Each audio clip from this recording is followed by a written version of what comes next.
Right. Hello to the Kingdom Creators Online Conference. I'm so glad to be here. My name is Kelly Wilbanks, and I was invited by Sarah Chinakwe. I'm so excited to just have the chance to talk to you about what it's like being a creative and finding my way and finding my path through um, all the different ways I guess I could have taken. So let me tell you a little bit about myself first. So I live in Yakima, Washington. I have been here for about 10 years. Before that, I spent about 15 in Portland, Oregon. Um, Gosh, probably another 15 in Kirkland and another 10 down in California. So I kind of consider myself a West Coast gal. I've never spent any time over on the East Coast. So maybe someday. I went to Multnomah Bible College, now Multnomah University, right out of high school, and got a bachelor's there in Bible and theology and speech communications. And then went from there and got a second bachelor's at Washington State University in English and in professional writing. So I always knew deep in my soul that I wanted to be a writer, but I honestly did not consider that a creative choice. I saw artists, I saw painting, I saw music, I saw all of that as creativity. And I saw writing as kind of this thing I did with words. I didn't really see it as a creative expression. I have a grandmother, my grandma Susa, who painted these beautiful landscapes, these incredible portraits. I mean, just super delicate little birds. She made a living doing that. She made a living teaching that. Um, my aunt my aunts, both of them were also super creative in that way. And I grew up kind of thinking that that's what artistry was, that's what creativity was. I didn't think what I had in me was the same thing. My parents were both much more left brain, I would say. My dad is a doctor, or he was a doctor. He passed away this last May. And my mother was a nurse. So she's no longer practices. She's still with us. But so very much, medicine. They were both creative in their own ways because now I understand creativity shows up in a lot of different ways, not just in the arts. But at the time, I really had this notion that art is over here, and all those blue collar jobs or lab coat jobs are over here. Um, and so I felt like I had to choose one, right? I had to either choose a way to support myself in life, or I had to choose creativity. Like I mean, I don't know, is that just a 90s thing or an 80s thing? Or, it seems like you just had to pick. And to try to pick a creative path, it just seemed like um,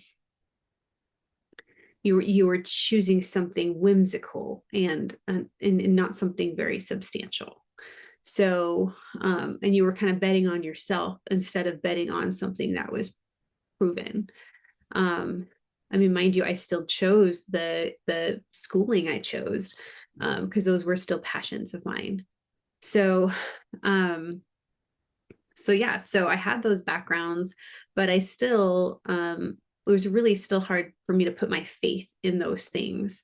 I ended up working as a receptionist for a little while, as a server in a restaurant for a little while, and I worked as a bookkeeper for 5 years, which I think that nearly stole my sanity. I mean, the my boss was a bit eccentric. The work that I did was it was interesting to say the least. I worked for a former professional Hollywood makeup artist. He did makeup for Worf on Star Trek.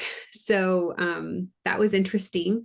And at the time, it was 2008, and we were going through a recession. So having a job was better than not having a job. but it really killed my artistic soul, my creative soul, to be in a job that was numbers and was routine, because I needed so much more, and that job helped me learn that I needed so much more. So I got started in writing about 11 years ago. I had my daughter Vivian, and when I had my daughter, I chose to be a stay-at-home mom. I chose to not go back to a stressful job, and because I didn't want to be giving away my hours to somebody else. I just didn't, and the math didn't work out. I didn't want to go pay for child support. I not it wasn't child support. I didn't want to go pay for daycare.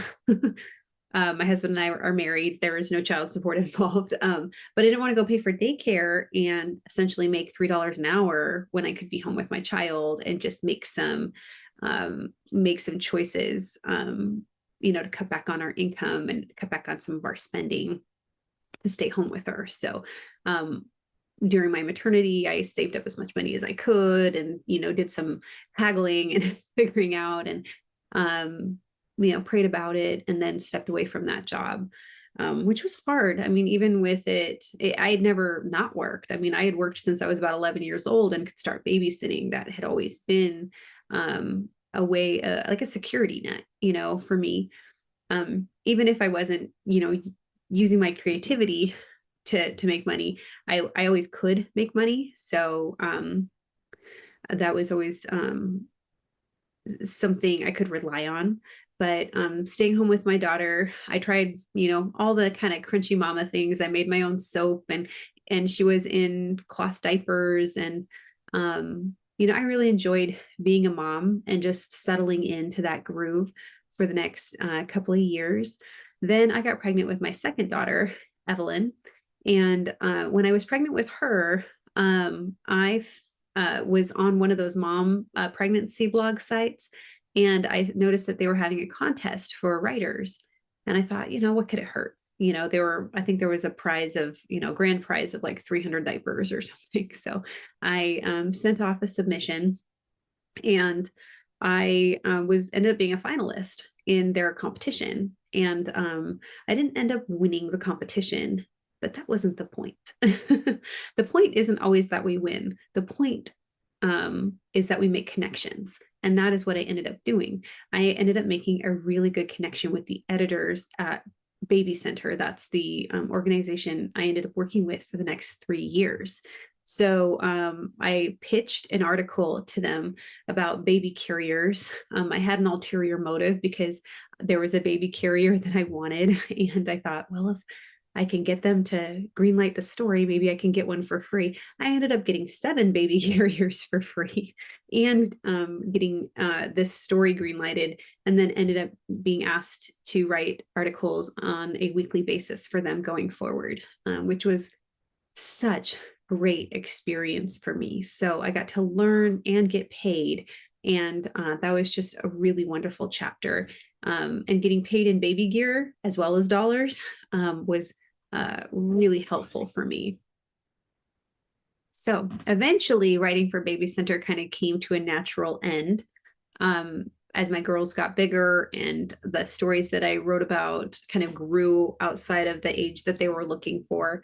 So I began searching for what kind of message I could be writing to people in my life. And that led me to my first Christian Writers Conference. So I went to the Oregon Christian Writers Conference in 2018, and it was a wonderful experience.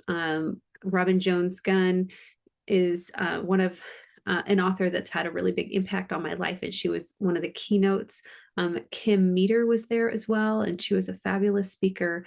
They were just such a dynamic team together.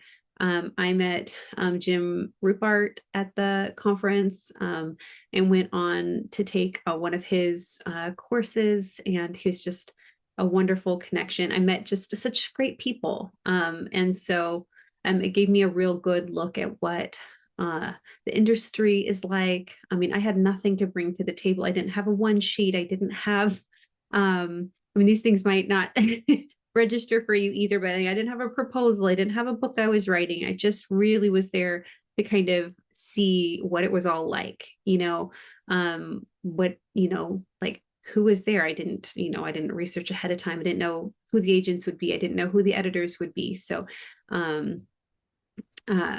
but it was a really good place to kind of get my feet wet and to make, a few friends and a few people there that were super generous with their time and their expertise, and were willing to kind of feed into me a little bit. We all need those people who are going to build into us. Those people that unselfishly give and reach down, or reach across the table, maybe not down, but across the table, and want to welcome us into the circle. Because I imagine that you've run into difficulties along the way. We all have limiting beliefs. We all have fears. We all have doubts. We all wonder if we're creative enough. We all wonder if we have what it takes. Sometimes we encounter people who are just awful, who make us wonder if God made us for this, if we're just living in some fantasy world, if any of this even really matters. Sometimes we encounter people that just want to tear us apart. And I had a pastor like that who took what I felt was an honest offering. I had wanted to share a class, teach a class in his church called Writing from Brokenness. I had taught it in a class at another church. It was designed to help people write their stories, kind of write their testimonies, but go deeper if they wanted to, kind of within a personal narrative. And had a lot of success at this other church. They really, really loved it. And so I'd begun going to this new church. My husband and I had gotten married by this pastor, and we'd been going there for several months. I mean, maybe a year or so. I mean, but I didn't want to push anything, because it's not like I thought I was the be all end all. I just wanted to graft in at some point. And so I was checking in with this pastor, and I'll never forget the response that he gave me, because it stung so deeply. And it also was like at the same time kind of ridiculous to me, because his response to me was, "So you want to hang crappy Christian art on my walls?" And I was like, I had two responses in my brain at the same time. I was like, well, they're not your walls. I knew he was renting them. And also, my art's not the kind you'd hang. But the sentiment was there, like crappy Christian art. That's all he could think. Like he had no room for it being good art. He had no room for it being, part of like an expression of God. His heart was so closed off to that, and closed off to me, obviously. And it was really, really hurtful, because this man was really persuasive in the church, and I felt like he never gave me a chance, and just so swiftly dismissed any kind of beauty that could have arisen out of the expression of people's hearts and stories. So I don't know if you've experienced something as demoralizing as that, or if you've experienced it like in 1,000 little ways. But my heart goes out to you, and I just encourage you to take that to God, because that is not God's plan. I want to read something here to you. I don't know if any of you have read A Wrinkle in Time. That's just fun kid story. But the author, Madeline L'Engle, she has written several books that didn't get near as much notoriety. But one book I would recommend, like all Christian writers or all writers who are Christians have in their inventory, is the book Walking on Water, because it is just such a good book for those of us who are writing works for other believers. Sorry, frog in my throat, and works for other writers about who are writing about faith. So she wrote, Jesus was not a theologian. He was a God who told stories. God is also an artist. He created the cosmos from chaos. He filled his word with stories, simple and complex, descriptive and occasionally prescriptive, poetry, letters, oral retellings recorded as written word, historical narratives, all driven by writers and editors and transcribers doing their best to capture the telling and retelling of this story. God made you to retell and retell his story. God wants your viewpoint, your facet of his face, of his story to shine and reflect his truth back to the world he created. She says, God is constantly creating in us, through us, with us.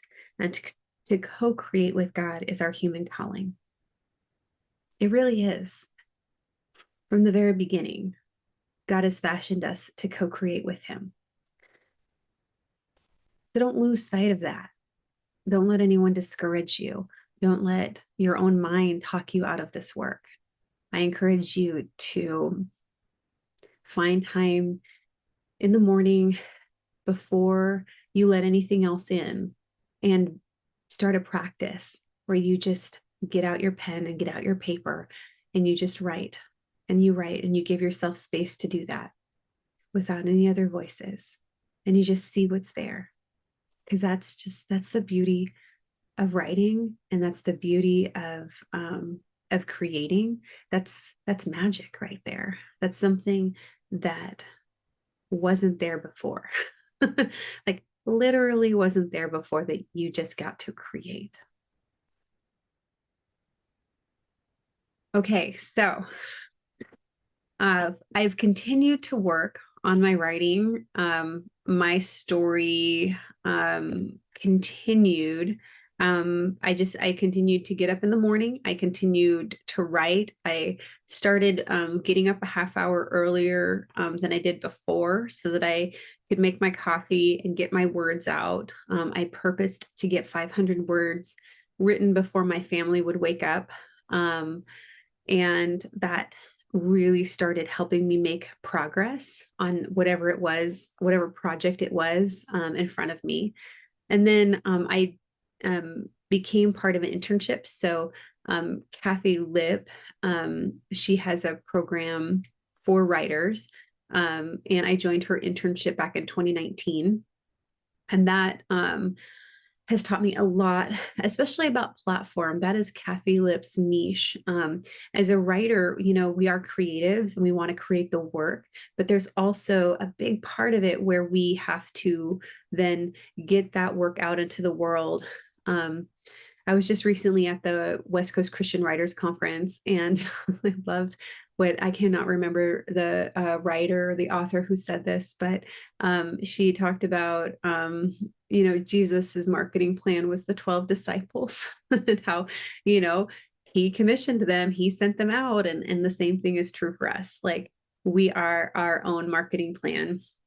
And so it is part of our work is to create a platform, to create enough noise about our product that people, kind of stop scrolling and look up and realize that there's something there for them. So Kathy Lipp is, wonderful at that and wonderful at teaching that in different ways to build that. So that's something I've been learning about the last 4 years.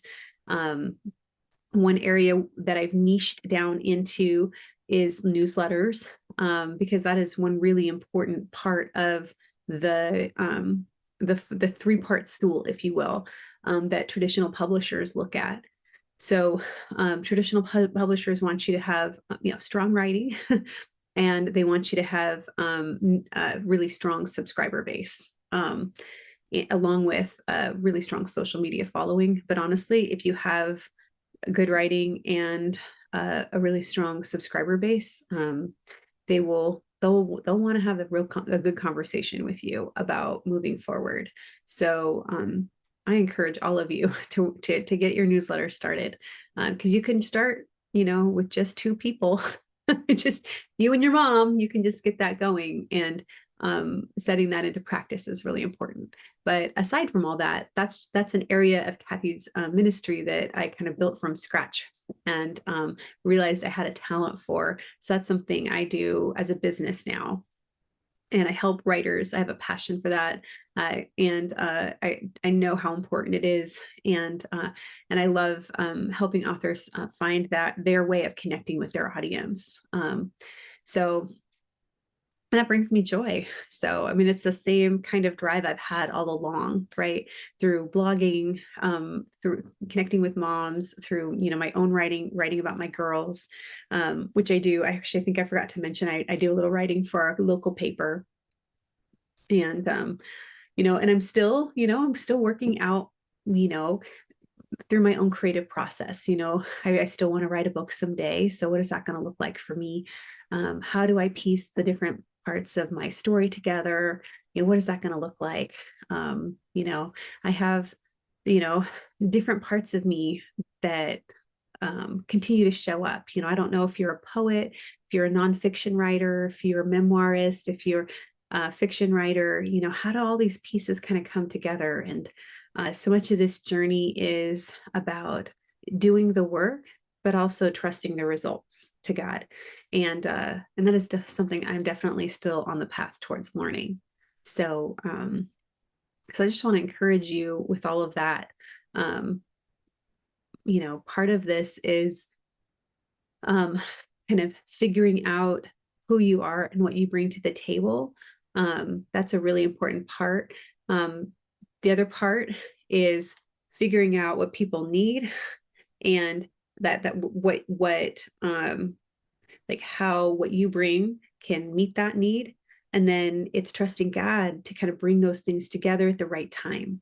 So for somebody who loves to be in control, that third piece is a little hard for me, but I know we have a good God, and I know that his plan is perfect, and relying on his perfect timing, gosh, it's always worked out the best, especially when I don't stress along the way. If I just trust that is that he is working all things out for the good of those who love him, right? So, well, thank you so much for joining me. I hope that this all, my story from, wanting to be a young author, to writing for Baby Center, to, the doubts and fears that come along with writing, and just finding my niche, and, kind of working some of these things out as I go. I hope that some of that encourages you. And it's not a linear process. I don't think it's a meandering one either. I think it's a stroll. It's a stroll with Jesus. And I think anytime we try to start running, he just kind of goes, "Hey, come back here. We were walking." It says in the Bible, he walked through the gardens. He didn't run. He wasn't like a long distance cross trainer. God enjoys his garden. He enjoys his walks with you. So I encourage you to remember that. And when you feel your anxiety amp up, and if you feel like you're not going fast enough, or that you're behind, just remember God is right beside you. He's never in front of you. He's never behind you. He's right beside you. All right. Thank you. Have a great, I hope you can enjoy just some more of these great talks. All right. Take care.